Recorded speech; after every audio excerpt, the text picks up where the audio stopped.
بسم اللہ الرحمن الرحیم اللہ کے نام سے شروع جو نہایت مہربان ہمیشہ رحم فرمانے والا ہے۔ والنازعات غرقا والناشطات نشطا والسابحات سبحا فالسابقات سبقا۔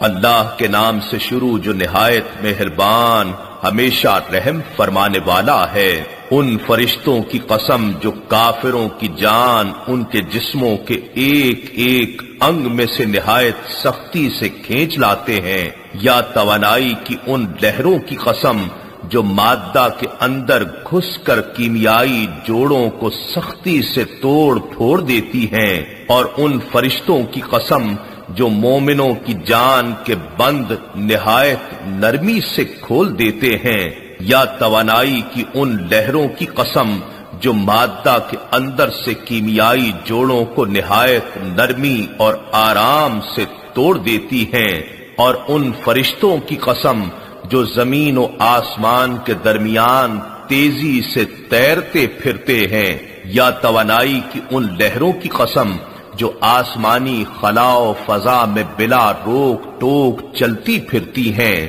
پھر ان فرشتوں کی قسم جو لپک کر دوسروں سے آگے بڑھ جاتے ہیں، یا پھر توانائی کی ان لہروں کی قسم جو رفتار، طاقت اور جاذبیت کے لحاظ سے دوسری لہروں پر سبقت لے جاتی ہیں۔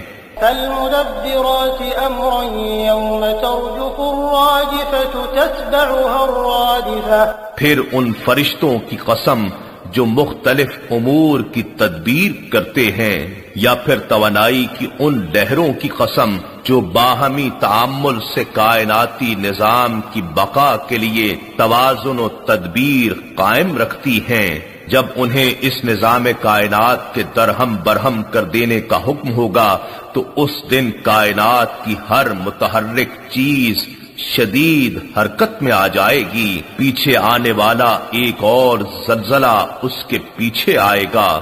قلوب يومئذ واجفة أبصارها خاشعة۔ اس دن لوگوں کے دل خوف و اضطراب سے دھڑکتے ہوں گے، ان کی آنکھیں خوف و ہیبت سے جھکی ہوں گی۔ يقولون أئنا لمردودون في الحافرة۔ کفار کہتے ہیں کیا ہم پہلی زندگی کی طرف پلٹائے جائیں گے؟ أَإِذَا كُنَّا عِظَامًا نَخِرَةً۔ کیا جب ہم بوسیدہ کھوکھلی ہڈیاں ہو جائیں گے تب بھی زندہ کیے جائیں گے؟ قالوا تلك اذا كرة خاسرة۔ وہ کہتے ہیں یہ لوٹنا تو اس وقت بڑے خسارے کا لوٹنا ہوگا۔ فإنما هي زجرة واحدة۔ پھر تو یہ ایک ہی بار شدید ہیبت ناک آواز کے ساتھ کائنات کے تمام اجرام کا پھٹ جانا ہوگا۔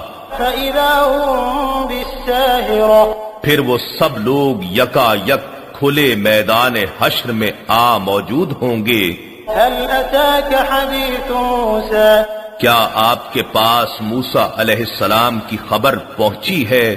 إذ ناداه ربه بالوادي المقدس طوى۔ جب ان کے رب نے طوا کی مقدس وادی میں انہیں پکارا تھا۔ اذهب إلى فرعون إنه طغى۔ اور حکم دیا تھا کہ فرعون کے پاس جاؤ، وہ سرکش ہو گیا ہے۔ فقل هل لك إلى أن تزكى وأهديك إلى ربك فتخشى۔ پھر اس سے کہو کیا تیری خواہش ہے کہ تو پاک ہو جائے، اور کیا تو چاہتا ہے کہ میں تیرے رب کی طرف تیری رہنمائی کروں تاکہ تو اس سے ڈرنے لگے۔ فأراه الآية الكبرى فكذب وعصى ثم أدبر يسعى۔ پھر موسیٰ علیہ السلام نے اسے بڑی نشانی دکھائی تو اس نے جھٹلا دیا اور نافرمانی کی۔ پھر وہ حق سے روگرداں ہو کر موسیٰ علیہ السلام کی مخالفت میں سعی و کاوش کرنے لگا۔ فحشر فنادى فقال أنا ربكم الأعلى۔ پھر اس نے لوگوں کو جمع کیا اور پکارنے لگا۔ پھر اس نے کہا میں تمہارا سب سے بلند و بالا رب ہوں۔ فأخذه الله نكال الآخرة والأولى، تو اللہ نے اسے آخرت اور دنیا کی دوہری سزا میں پکڑ لیا۔ إن في ذلك لعبرة لمن يخشى، بے شک اس واقعے میں اس شخص کے لیے بڑی عبرت ہے جو اللہ سے ڈرتا ہے۔ أأنتم أشد خلقا أم السماء بناها رفع سمكها فسواها وأغطش ليلها وأخرج ضحاها، کیا تمہارا پیدا کرنا زیادہ مشکل ہے یا پوری سماوی کائنات کا جسے اس نے بنایا؟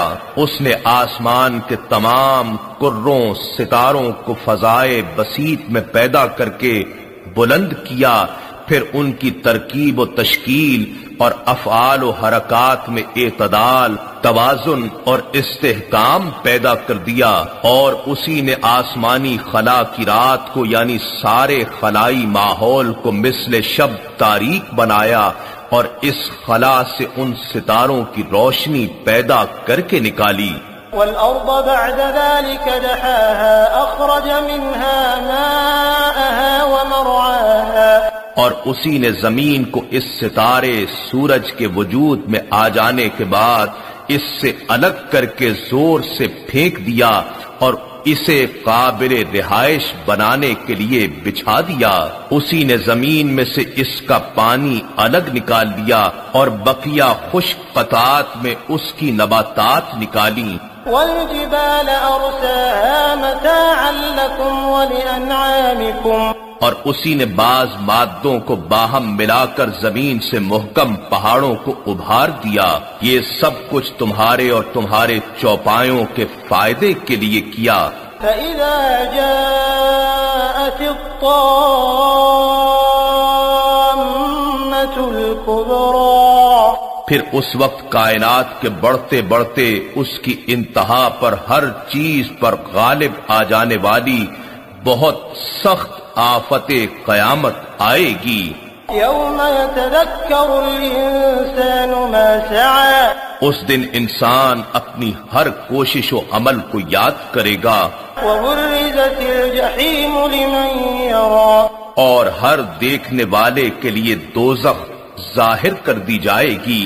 فأما من طغى وآثر الحياة الدنيا فإن الجحيم هي المأوى، پھر جس شخص نے سرکشی کی ہوگی اور دنیاوی زندگی کو آخرت پر ترجیح دی ہوگی تو بے شک دوزخ ہی اس کا ٹھکانہ ہوگا۔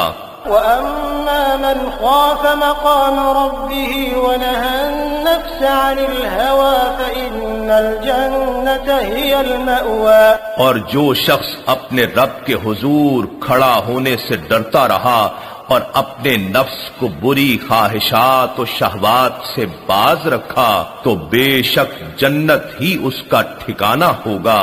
يسألونك عن الساعة أيان مرساها، کفار آپ سے قیامت کے بارے میں پوچھتے ہیں کہ اس کا وقوع کب ہوگا، فيم أنت من ذكراها، تو آپ کو اس کے وقت کے ذکر سے کیا غرض؟ إلى ربك منتهاها، اس کی انتہا تو آپ کے رب تک ہے، یعنی ابتدا کی طرح انتہا میں بھی صرف وحدت رہ جائے گی۔ إنما أنت منذر من يخشاها، آپ تو محض اس شخص کو ڈر سنانے والے ہیں جو اس سے خائف ہے۔